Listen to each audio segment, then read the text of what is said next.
Others of my day knew me as their close friend or teacher, or as a healer of the sick. Some who did not know me at all called me a troublemaker and considered me their enemy. Perhaps you know me, the one whose birthday you celebrate each Christmas Day. Maybe, just maybe, you too know me best for the stories I told. And if you do, you know that I gladly told my stories to all kinds of people. Everyday folks, lawbreakers, and the poor and discouraged came to hear me. Hanging around those kinds of people didn't make me the most popular person in town, especially with the local bigwigs. What's the problem here? Don't you know that man over there is the town crook? This whole crowd's nothing more than a bunch of down-and-outs. Why don't you go find yourself some more well-to-do, respectable church-going friends? To help answer this question for them, I told 3 stories. The first story was about a woman who lost a coin. Forget it! You've got 9 other coins right there in your purse. What's the big deal over one little lost coin?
Into every corner and nook.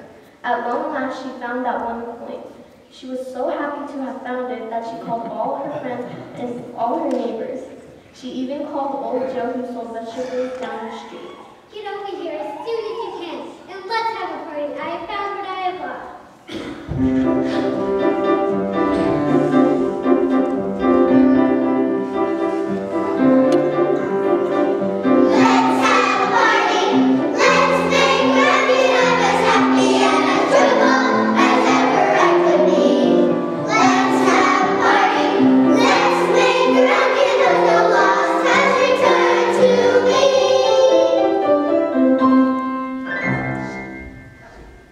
Now maybe a lost coin wouldn't be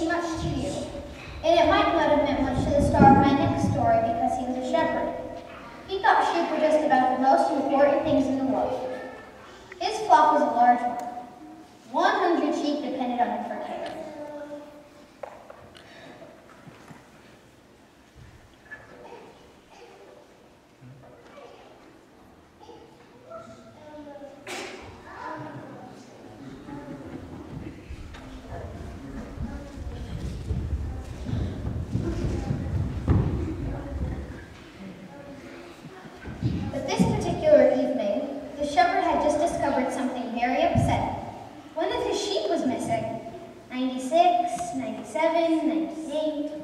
No matter how many times he counted them, there were still only 99 sheep grazing on the hillside. You might think that a man with 99 sleek, fat sheep could talk himself out of searching for one stray, but not this shepherd. That was the farthest thing from his mind. So he left the 99 sheep munching their dinner and set out to find the one that was lost. As he felt his way through the darkness, the shepherd thought to himself, I don't know what it is about me, but I just cannot forget about this lost sheep. Probably no one else cares one way or the other, but when I think of him alone, afraid, maybe even hurt, I feel as awful as if I myself were lost. Oh, little sheep, where are you? I've searched for you here in these rocks and in that valley over there. I've crossed the stream and climbed up the crushed hillside, and still no little sheep. Many times I've stopped, hardly breathing to listen for your bleeding voice, only to hear the north wind crying down the hill. I'll find you, little sheep. Please let me find you. After hours of searching, the shepherd did find his missing sheep. He was so glad to see that tired little lamb that took him all the way back to the rest of the flock. Then the shepherd called all the other sheepmen and proudly announced, "You're not going to believe this, but I have found the sheep that was lost. I can't remember the last time I've been this happy. Let's celebrate. We'll have a party."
The oldest son always managed to stay and do the right thing at the right time. You've known people like that, haven't you? The younger son, on the other hand, decided that living at home and sharing the good life with his family wasn't enough for him. Using what he thought was his most grown-up tone of voice, the boy said, "Papa, I'm ready to split. This place just isn't for me. I want the money that's coming to me, and I want it now. Then I'll get out of your hair."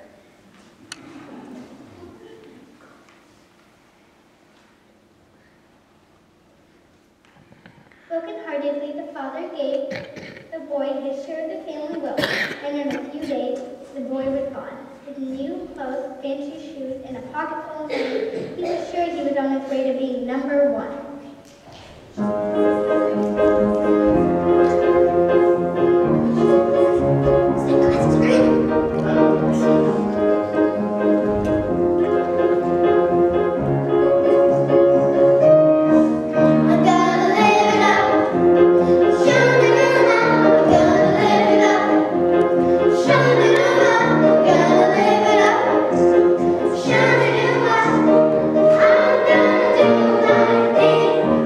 I'm gonna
father began to recall the good times when the family had been together.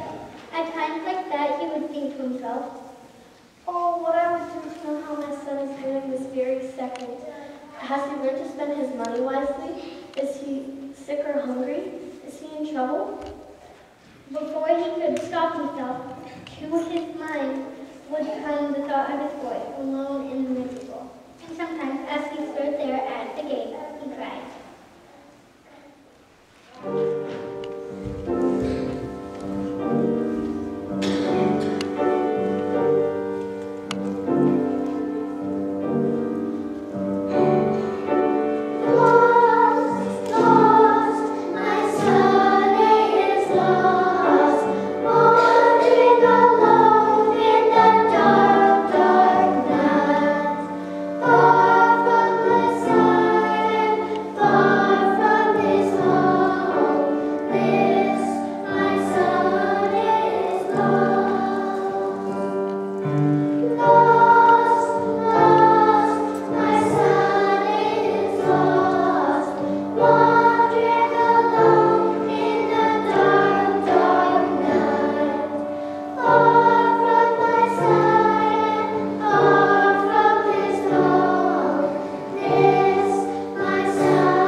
Could it be? No, it can't. I'm just imagining this whole thing. But it looks like... Oh, it is! My boy, my son is home. It wasn't his imagination, for there, running up that road as fast as his ragged sandals would allow, was his son. No more new clothes, no smiling face, but a thin, pale rag of a boy. As the father rushed to meet him, the boy gasped, "Papa, I've come home. I know I'm not good enough to be called a son. I've spent all the money. But if you just take me on as a hired hand, Dad." Well, before the son could say another word, the father called everyone within hearing distance together, and with a great big smile on his face, he said, "Come, my son has come home. We're going to have the biggest, best party this whole place has ever seen. We're going to have a feast."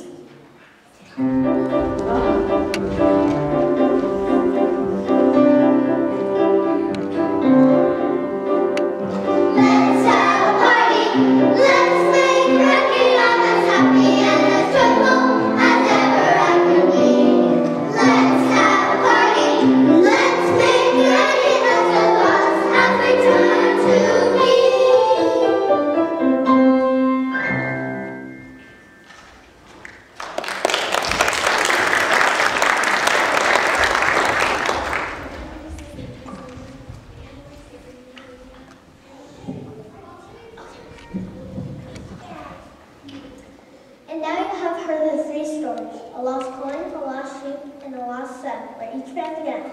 Do you know why I told these stories to the big pigs, questioning me about the kinds of friends I had? Each of my friends, the lawbreakers, and the four discouraged people who came to hear me, was lost in his own way. Each of them needed someone to love them and care about him, someone to help him find a better way of living. I was the one who had come to help them. God, my Father, and all his beautiful angels celebrate when even one of these lost persons is found again.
because I know their problems.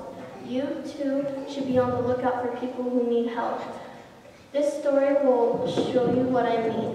It was a beautiful day, and a traveler hadn't a care in the world. He was in his own home state, near his own hometown, and felt very safe and secure.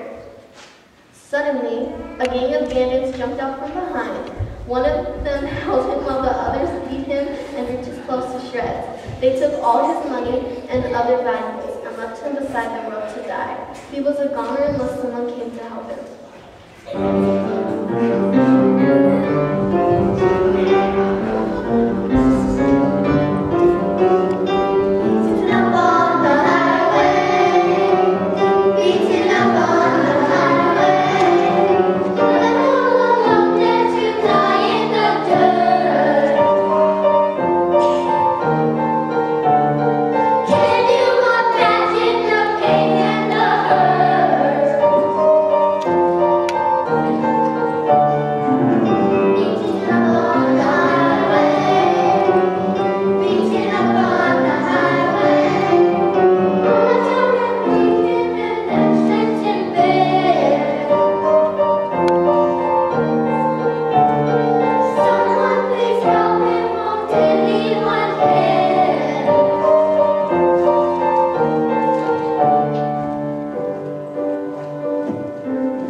But he could hardly help noticing the man bleeding on the roadside.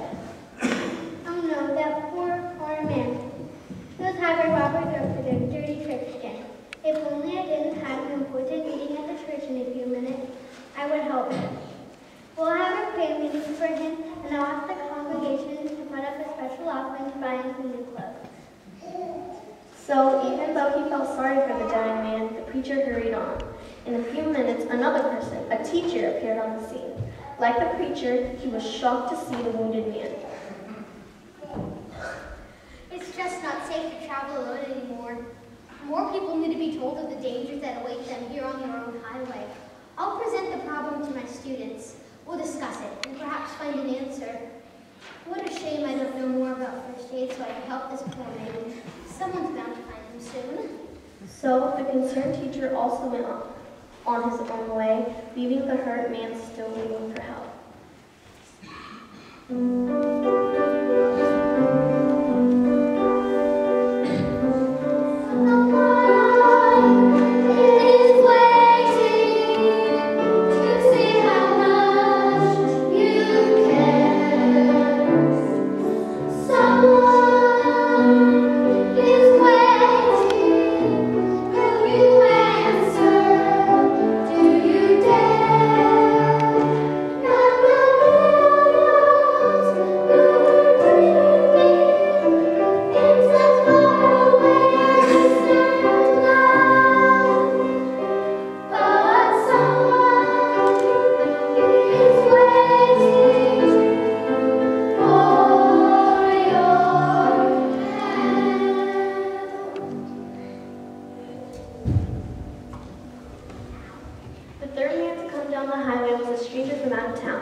There's no need giving that fellow a chance to be ugly to me.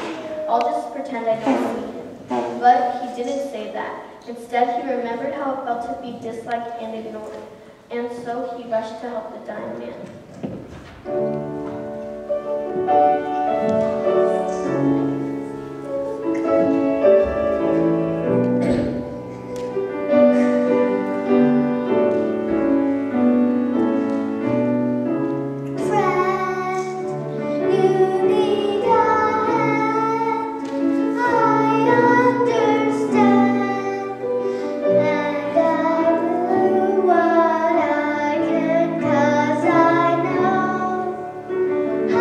You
director, Kari Strong, and accompanies KJ Lyson. Are there gifts coming forward from, is that right there back there?